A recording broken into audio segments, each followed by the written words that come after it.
प्यारे विद्यार्थियों, छोटे भाइयों बहनों, मिशन इंस्टीट्यूट प्रयागराज में आपका स्वागत है, अभिनंदन है। मैं संजय सिंह परिहार पिछले कई वर्षों से इंटरव्यू के क्षेत्र में मार्गदर्शन कर रहा हूं। एक महत्वपूर्ण विषय पर आज आपसे चर्चा करनी है और वो महत्वपूर्ण विषय है किन विद्यार्थियों का चयन हो सकता है, यानी कौन से विद्यार्थी सफल हो सकते हैं। जैसा कि इस समय वर्तमान में आकलन चल रहा है कि अगर 100 मार्क्स वाला भी कोई विद्यार्थी है तो क्या वो सिलेक्ट हो सकता है या नहीं, मैं इसी चीज को आज आपको दिखाने जा रहा हूं और निश्चित रूप से आप इसको समझेंगे। आइए शुरुआत करते हैं, तेजी से हम बातों को समझने का प्रयास करते हैं। और हमारे सामने क्या है, एक विद्यार्थी है जिसके मार्क्स है 100, यानी फर्स्ट कैंडिडेट है हमारे पास में जिसके मार्क्स क्या है 100 है। यानी उम्मीद रखने के लिए मैं बातें आपसे कर रहा हूं कि जो लोग अभी 100 मार्क्स में वो भी सिलेक्ट हो सकते हैं। जैसे मान लीजिए 100 मार्क्स से रिटन में उसका, तो 100 का क्या होगा, 100 का 70% लिया जाना है और ओवरऑल कितना है 180 है। अगर हम इसे कैलकुलेट करते हैं, इसे हम काटते हैं तो ये 9 टाइम्स आता है, ये 5 टाइम्स आता है, यानी 350/9 हुआ। यानी इसका आंसर क्या निकलेगा, अगर हम इसको काटते हैं तो 38.88, ये इसका परसेंटाइल बन गया। ठीक है। अब अगर हम इसी के रिटन की बात, इंटरव्यू की बात करें और ये विद्यार्थी अगर इंटरव्यू को अच्छे से संभाल ले तो क्या होगा, अगर इसे मिलते हैं 50 मार्क्स आउट ऑफ 60, जो असंभव नहीं है, बहुत सारे विद्यार्थियों ने मेरी संस्था से तो पाए ही हैं। अगर 100 मार्क्स 50 में से इसको 50 मार्क्स मिलते हैं 60 में से और इसका जो है 60 नंबर टोटल है, तो क्या परसेंटाइल इसका बनने जा रहा है, ये 2 बार गया, 2 से इसको काटा तो ये 25 बार गया। यानी इसके सामने क्या परसेंटाइल बन गया 25% इसका हो गया। यानी टोटल इसका क्या बन रहा है, अगर हम इसे जोड़ें, टोटल निकालने का प्रयास करें तो टोटल क्या आ रहा है 38.88 और नीचे आ जाएगा 25.00, यानी इसका हो गया 0.88 और यहां पर 8 5 13 हो जाएगा और 6 आ जाएगा, यानी 63.88 इसका परसेंटाइल बना है। ठीक है, ये फर्स्ट कैंडिडेट है जिसने 100 मार्क्स पाए हैं, यानी सबसे नीचे का आदमी है, उसकी पोजीशन आपके सामने है। अब हम आते हैं दूसरे पॉइंट पर, ध्यान दीजिएगा। अब दूसरा कैंडिडेट है जो मार्क्स पा रहा है, सेकंड कैंडिडेट है जो मार्क्स पा रहा है 120। ज्यादातर विद्यार्थी इसी में अपने आप को बता रहे हैं। तो 120 वाले में क्या पोजीशन होगी, रिटन में ध्यान देंगे, 120 को हम करेंगे 70/180। ठीक है, हमने इससे 0 से 0 को खत्म कर दिया और 3 से इसको किया तो 4 बार गया, 3 से इसको किया तो ये 6 बार गया, फिर ये 2 बार गया, ये 3 बार गया। यानी यहां पर क्या आ गया हमारे सामने 7 दूनी 14, यानी 140/3 आ गया। अब अगर हम इसे काटते हैं तो 3 चौके 12 गया, 2 बचा, तिछंग 18 गया, फिर 6 और 6 आ गया, यानी 46.66 परसेंटाइल इसका आ गया। अब हम इंटरव्यू पर आ जाते हैं। इंटरव्यू में इसे मिल रहा है 30 मार्क्स, क्योंकि अगर गड़बड़ी कर देंगे तो 30 हो सकता है, हम सारी पॉसिबिलिटीज को लेके चल रहे हैं और यहां पर ये इसका 30 मार्क्स मिल रहा है कितने में, 30/60 में। तो अगर हम इसे काटेंगे तो ये क्या होगा, ये 2 बार जाएगा, 2 से ये कटेगा तो 15 टाइम्स जाएगा। तो अगर हम 46 यहां पर आएगा हमारा 15%। ठीक है, ये पॉइंट क्लियर हो रहा है। तो टोटल क्या बन रहा है इसका ध्यान दीजिएगा, टोटल क्या बन रहा है, टोटल बन रहा है 46.66 और हम प्लस क्या कर रहे हैं 15 कर रहे हैं।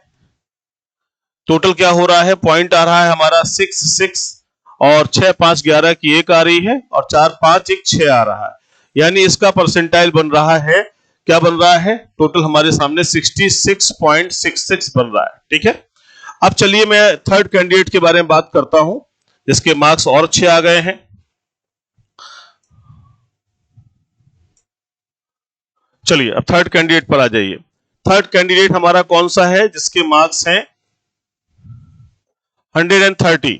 ठीक है, अब रिटन में उसका आ रहा है 130 गुणा 70/180। ये सिंपल कैलकुलेशन है, आप भी अपने आप सोच सकते हो, समझ सकते हो। अब हम इसे काटने जा रहे हैं, ये 0 से ये 0 कट गया, यहां से हमने इसको काटा तो ये कटा आपका जाकर के 2 से काटेंगे तो ये 9 बार जाएगा, ये काटेंगे तो ये नहीं, ये तो नहीं जाएगा, हाँ ये 35 बार जाएगा, 35 बार चला गया। ठीक है, अब हमारे सामने अंक दिख रहे हैं, तो अगर हम इसे काटेंगे, किससे काट सकते हैं, तो 13 गुणा 35 करना है, तो 13 गुणा 35/9 आएगा।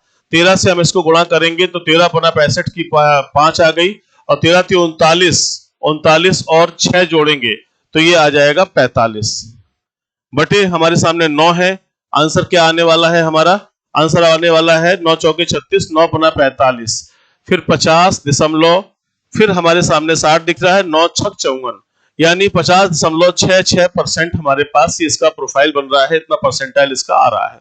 अब हम इंटरव्यू की बात करें अगर, तो इंटरव्यू में ऐसे मिल रहा है 30 मार्क्स, या हम इसे 20 कर लें, क्योंकि ऐसा भी तो हो सकता है कि जो रिटन में अच्छा कर रहा है वो जरूरी नहीं कि इंटरव्यू में भी अच्छा करे, तो 20 करके देखें, क्योंकि मार्क्स तो 2, 3, 4, 5 भी मिले हुए हैं, ऐसे में 20 रखते हैं। तो ये 30 में है और 60 ओवरऑल है आपका। अब हम इसे काटते हैं तो ये जाता है 2 बार, 2 से काटा तो ये चला गया 10 बार। कहने का मतलब है कि इसका परसेंटेज क्या बना? इसका परसेंटेज बना 10। टोटल परसेंटेज क्या बना? टोटल पर आ जाइए, टोटल बना 50.66 और 10, तो इसका पूरा परसेंटेज निकल करके आ रहा है 60.66। अब ये 3 कंडीशंस हमारे सामने हैं। पहली कंडीशन हमारे पास उस विद्यार्थी की है जिसका नंबर बहुत कम आया है, ठीक है, हम उसको भी ध्यान देते हैं, आइए उस पर चर्चा कर लेते हैं। ये फर्स्ट कैंडिडेट आपके सामने है जिसका बन रहा है 63.88, यानी ये कैंडिडेट उन सभी कैंडिडेट से आगे है जो लोग जो है बहुत अच्छा नंबर रिटन में पाए थे, ठीक है, ध्यान दीजिएगा, एक पॉइंट से सिलेक्शन ऊपर नीचे होने वाला है। तो वो विद्यार्थी जो 110 है, जो 120 है, जो 100 के आसपास हैं, वो होपलेस ना हो, क्योंकि इंटरव्यू एक बहुत डिसाइडिंग फैक्टर है और वो इंटरव्यू का इतना मार्क्स उन्हें मिल सकता है कि वो ऊपर नीचे हो सकते हैं। हर बार ऐसे बहुत सारे विद्यार्थी संस्था में आते हैं जो बताते हैं कि सिर्फ मैं इंटरव्यू की वजह से हुआ। तो ये कैलकुलेशन दिमाग में आप रखेंगे तो आपके लिए आसान होगा। अभी जो समय आपके पास शेष है, देखिए रिजल्ट आने के बाद समय शेष नहीं होता है। बहुत सारे लोग लापरवाही करते रहते हैं, क्योंकि उसके 2 पार्ट हैं। आपने देखा होगा कि उसमें एक तो रिटन है जो आपके हाथ से अब नहीं है, अब आप कुछ नहीं कर सकते, आपके हाथ में अब इंटरव्यू बचा है। अगर आप इसे संभाल लेंगे तो अच्छा होगा। और ये भी 2 पार्ट में है। इंटरव्यू में भी आपका पहला सेक्शन तो आपके इंटरव्यू का है और दूसरा आपका टीचिंग का है। अगर दोनों को आपने बेहतर कर लिया, आपने प्लानिंग के साथ काम कर लिया, तो मैंने तो अभी तक देखा है कि 58 मार्क्स इंटरव्यू में मेरी संस्था से विद्यार्थियों को मिले हैं आउट ऑफ 60 में। तो अगर ये मार्क्स मिल सकते हैं तो आपको भी मिल सकते हैं। ये असंभव कार्य नहीं है, आपको मेहनत करनी होगी। अगर आप प्रयागराज के आसपास हैं या कहीं पर उपलब्ध हैं तो जरूर कक्षाएं करना चाहिए, नहीं है तो ऑनलाइन क्लासेस के माध्यम से आपको जुड़ना चाहिए। अगर ये भी नहीं है तो फिर अपने तरीके से आपको प्रिपरेशन करनी चाहिए, लेकिन प्रिपरेशन करना चाहिए, क्योंकि जो आपके पास शेष है उसे संभाल लेना है, जो आपके पास शेष बसा है उसे बेहतर कर लेना है, क्योंकि सिलेक्शन के लिए एक एक अंक बढ़ाना है। और मैंने आपको ओवरऑल कंडीशन दिखाई। ओवरऑल कंडीशन क्या निकल करके आई कि ये 100 नंबर वाला 63.88 में है और जो 120 नंबर पाया है वो 61.66 में है, और वो जो 130 नंबर पाया था वो 60 नंबर में सिमट गया है। खेल किस चीज का हो रहा है? सिर्फ इंटरव्यू का हो रहा है। और ये ध्यान रखिएगा, आप उठा के पुराने रिकॉर्ड देख लीजिएगा कि आपको 10 number, 20 number, 15 number, 55 number, 50 number, 60 number तक लोग बताते हैं। हालांकि मेरे यहां तो किसी को नहीं मिला, लेकिन जो है हमने देखा है 58 तक तो हमारी संस्था में मिल चुका। कहने का मतलब है कोई भी मूल्यांकन हो सकता है। अगर आपकी पर्सनालिटी प्रॉपर्ली रिस्पॉन्ड नहीं कर रही, वहां पर सही से आप आंसर नहीं दे रहे हो, तो how can you be able to get this mark?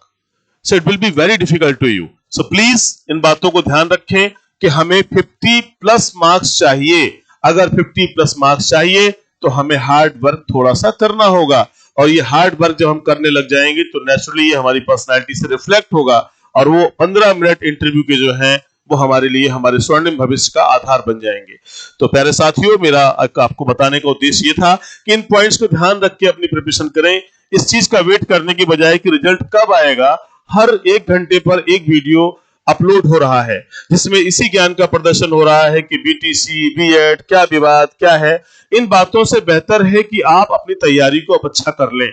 आप पर डे अपने आप का रिहर्सल करें, घर में एक बोर्ड लगा करके रेगुलर प्रैक्टिस करें, बोलने की कला को सीखें, कैसे प्रश्न पूछे जाते हैं, मनोवैज्ञानिक प्रश्न क्या होते हैं, कैसे हमें टैकल करना है, कैसे हमें आना जाना है, हमारे बात करने की शैली क्या होनी है, इन सारी बातों को ध्यान रखें। बहुत सारे इंटरव्यूज दिखाए जा रहे हैं जिनमें बच्चों को लेसन प्लान लिखना तक नहीं आ रहा है, उन सब बच्चों के मिलियंस में जो है व्यू दिखाए जा रहे हैं। ये पैसे लगा लगा के जो हाईलाइट किया जाता है, ये कहीं ना कहीं मिसगाइड भी किया जाता है। इसलिए हार्ड वर्क करिए। जो आपने डीएलएड में, जो बीटीसी में, बीएसटीसी में जो आपने पढ़ा है, उसी प्रोसेस को फॉलो करिए। नेचुरल रूप से आप सफल होंगे। अगर आप संभव है तो क्लासेस करिए, अगर नहीं है तो स्वयं इतनी प्रैक्टिस कर लीजिए कि आप बेहतर से बेहतर हो सके। अगर आपको फिर भी कोई प्रॉब्लम लगती है तो आप मिशन इंस्टीट्यूट प्रयागराज के जो नंबर्स हैं हमारे, आपको ये रिफ्लेक्ट हो रहा होगा, ये सारी चीजें मेरे आपके स्क्रीन पर आ रही होंगी। आप इस नंबर पर कॉल कर सकते हैं, आप इस नंबर पर कॉल कर सकते हैं, इस नंबर पर भी कॉल कर सकते हैं, और ये नंबर व्हाट्सएप पर भी अवेलेबल है। आप इन पर भी जुड़ करके बात कर सकते हैं। मिशन इंस्टीट्यूट प्रयागराज के नाम से हमारा एप्लीकेशन है, आप उसे डाउनलोड कर सकते हैं। उसमें करंट अफेयर वगैरह चीजें आती हैं जो आपको निश्चित रूप से मार्गदर्शित करने में आसान होगा, अच्छा लगेगा। तो आप चीजों के लिए तैयार रहिए, मैं आपके साथ खड़ा हूं। बहुत बहुत पढ़ाई पर ध्यान दीजिए। एक अंतिम मोमेंट है जहां से आप सफल हो सकते हैं। बहुत हो गया इंतजार, अब हमारे परिणाम की बारी है। अपना बहुत ख्याल रखें। जय हिंद।